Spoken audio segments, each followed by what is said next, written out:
Sana naman panibagong araw at panibagong gala naman mga katipid.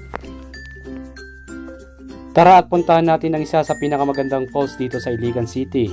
Ito ang Tinago Falls na matatagpuan lamang sa Boroon.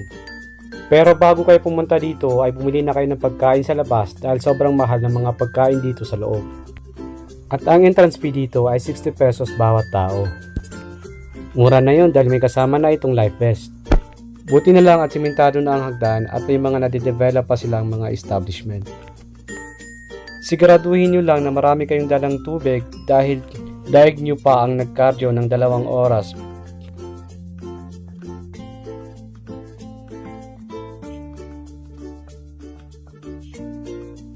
So ito na nga, presenting ang pinakamagandang waterfalls dito sa Iligan City. O diba, majestic yarn.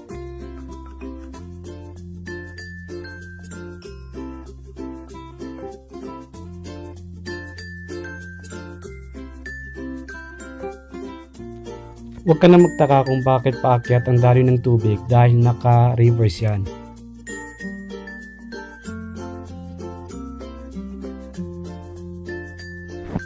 Ayan, meron silang mga cottages ng worth 200 pesos. Kasya na yan kahit sa 8 tao.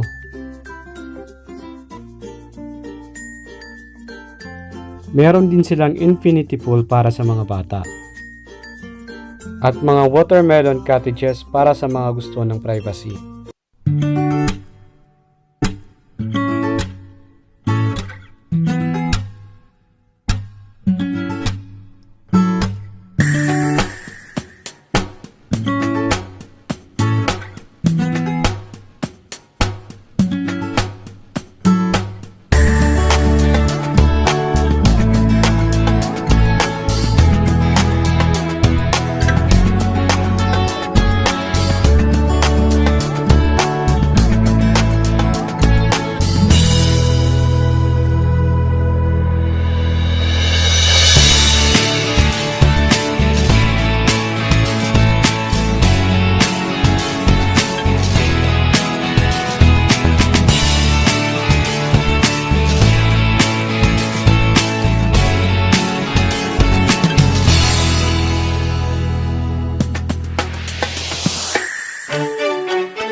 Thank you for watching at huwag kalimutan pindutin ang subscribe button kasama ang bell, at like, mag-comment na rin at i-share.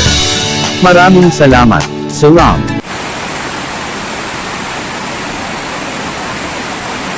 Magaling na dali-danlog ang bato, no?